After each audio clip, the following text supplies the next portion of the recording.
Alors quelle est l'analyse ce soir là, coach? Et on a vu une belle deuxième mi-temps de Solongey. Guignon a marqué sur leurs 2 premières occasions, ils ont été efficaces. Est-ce que c'est votre analyse? Oui, c'est la nôtre. Je pense que sur l'ensemble du match, je pense que c'est pas forcément la meilleure équipe qui a pris les points ce soir, parce que je pense qu'on a fait jeu égal avec Guignon en première mi-temps. C'est sûr qu'ils ont été efficaces sur une erreur défensive de notre part, notre attaquant glisse pour récupérer et puis on prend le but. Et le deuxième but, je ne sais pas s'il y a main ou pas, mais ils sont tous unanimes. Enfin bref, sur deux tirs cadrés, 2 situations. Puis en deuxième mi-temps, je pense en fait, première mi-temps, on a une grosse occasion de revenir à 2-1. Et puis je pense qu'on a fait une très très bonne deuxième mi-temps. On aurait mérité de mettre un but, voire peut-être même d'aller chercher une but, parce que je pense que c'était une équipe qui était largement à notre portée ce soir. Solongey a eu des difficultés en arrivant. On a vu, il y a le scénario qui joue aussi. Est-ce que vous pensez que les joueurs, ils ont aussi subi ce scénario un peu bizarre? Non, parce que les 15 premières minutes, je pense qu'elles sont à notre avantage. On a fait les 15 premières minutes ont été très bonnes de notre part, bien en place, bien organisées. Donc non, je pense pas. On ne peut pas se cacher derrière ça. À partir du moment où on est sur le terrain et qu'on a pu s'échauffer un petit peu et que l'entame est bonne, on peut pas dire que les 15 minutes où on a pris ces 2 buts soit le fait de cette situation. Donc non, on ne se cache pas derrière ça. Je pense que même que par rapport au contexte, on aurait mérité, je vous dis, de prendre au moins un point. Je pense que ça aurait été mérité parce que je pense qu'on a fait quasiment le match qu'il fallait qu'on fasse, à part que ce que je leur ai dit, ce qui est frustrant à la fin, c'est que c'est pas forcément la meilleure équipe qui a produit du jeu aujourd'hui qui a pris les 3 points, parce je pense qu'on a plus d'occasions qu'eux, on a eu plus le ballon sur ton deuxième mi-temps, on a vraiment dominé. Et voilà. Donc voilà, c'est comme ça, c'est la dure réalité, il faut être efficace. Je leur ai dit que si on avait mis l'efficacité avec l'énergie et la discipline qu'on a su mettre sur ce match-là, je pense qu'on aurait pu ramener un résultat positif de ce déplacement. Après la défaite à Guignon, quel va être l'objectif sur ce dernier match là avant la trêve? Il faudra le gagner pour être prêt pour le retour. Ouais, l'objectif sera forcément de finir la saison en beauté, sachant qu'on attaque les 3 réserves d'affilée. On reçoit Sochaux, après à la trêve on va à la JA et on reçoit le DFCO. Donc c'est des matchs compliqués, sachant qu'on avait Louhans et Guignon, donc on savait qu'on avait 5 matchs compliqués. Après Louhans la semaine dernière était vraiment au-dessus, on a fait un bon match, mais voilà, c'était au-dessus. Aujourd'hui, la frustration est plus grande parce que je pense que c'était une équipe qui était largement à notre portée.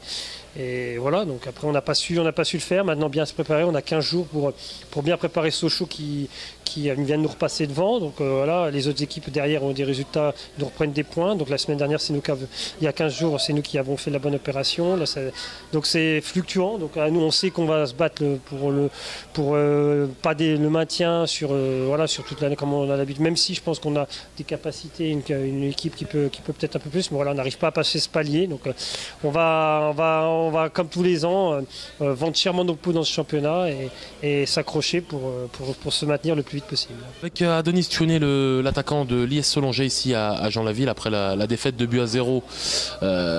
Adonis, bonsoir. Quelle est l'analyse de ce match-là? On a vu un IS Solongey très très intéressant sur la deuxième mi-temps. On parlait avec le coach et puis au final sur la première c'était un peu compliqué parce que Guignon a mis le tempo et a marqué sur les 2 premières occasions. Ce soir ils ont été efficaces. Oui, bonsoir déjà Yanis. Ouais, c'est vrai que ça a été difficile pour nous. Déjà les conditions avant le match, on n'a pas eu le temps vraiment de rentrer dans ce match. Et puis voilà, on s'est fait punir sur 2 occasions, 2 erreurs de notre part en première mi-temps. En deuxième mi-temps, on a haussé le temps, on a essayé de revenir au score, mais voilà, ce soir la chance elle n'était pas de notre côté. Donc voilà, il faut retourner au travail et puis voilà, penser au prochain match. Au contraire, ce soir vous avez eu les occasions, je pense qu'il y a vraiment du bon à retenir de Solongey, mais au final c'est ce qui fait un petit peu que vous êtes un peu englué dans cette phase basse du classement, parce que Solongey mérite d'être bien plus haut. Ouais, bah après si on a la meilleure attaque, c'est pas pour rien. Les occasions on se crée, les buts on les met. Aujourd'hui on n'a pas eu de chance. Et puis le classement, ce qui est sûr, il va suivre. Hein. Aujourd'hui, vu la saison qu'on a faite l'année dernière, les gens ne nous attendaient pas là. On continue à gratter les points, on va continuer à gratter les points match après match. Et puis on fera les calculs à la fin de la saison. Sur cette phase allée, vous avez affronté tout ce qui pouvait se faire de mieux dans ce championnat. Quelle équipe vous a impressionné un petit peu? Bah ouais, je suis resté impressionné par déjà le DFCO, grosse équipe. Après, après les autres équipes, ils ont été à notre portée, hein. C'est juste que voilà, on n'a pas eu de chance. Voilà, on les a donné des buts. Sinon, voilà, les équipes de cette année, c'est vraiment intéressant. Le championnat il est très intéressant par rapport à l'année dernière.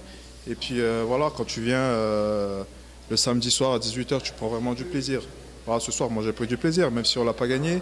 J'ai retenu de bonnes choses. Guignon aussi, ils ont une bonne équipe, une très bonne équipe, ça joue bien. Mais vraiment, l'équipe qui m'a vraiment marqué depuis le début de la saison, c'est le DFCO. Merci. Fouad Damoun, le défenseur du FC Guignon, ce soir après la victoire 2-0 contre Solongey. Fouad, bonsoir. Merci de t'arrêter à notre micro. Fouad, c'est une belle victoire ce soir. C'est le mérite de plusieurs semaines de travail? Oui, c'est une belle victoire, surtout avec le contexte qui commence à se passer. On était au stade depuis 16 h. Donc voilà, avec Adonis, l'ancien joueur de FCMB.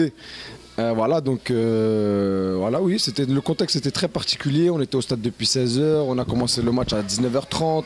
Il fallait s'échauffer, il fallait rester concentré. Donc oui, franchement, c'est une très belle victoire ce soir, on va dire. Avec les résultats des autres équipes de haut de tableau, Guignon se replace, revient à quelques points du podium.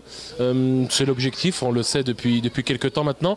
Il reste un match à Morteau, il va falloir le gagner pour partir en vacances tranquillement et ensuite recevoir le FC Monceau pour le gros derby ici à Jean-Laville. Bah déjà tout d'abord vous m'apprenez parce que honnêtement j'ai vraiment pas regardé les autres résultats, donc oui, donc si on recolle ça tombe bien. Après on s'était donné un objectif avec le groupe sur les 3 derniers matchs, donc c'est en bonne voie, on est à 6 points, donc maintenant on va essayer de remporter le 3e match consécutif. Après maintenant il faut pas se focaliser sur Monceau, on est d'abord sur Morteau. Et d'abord l'objectif qu'on s'est atteint, au moins 9 points. Après si on ne peut pas, au moins ne pas perdre là-bas. Mais de recoller tout le monde, ça fait déjà un peu de bien, on va dire.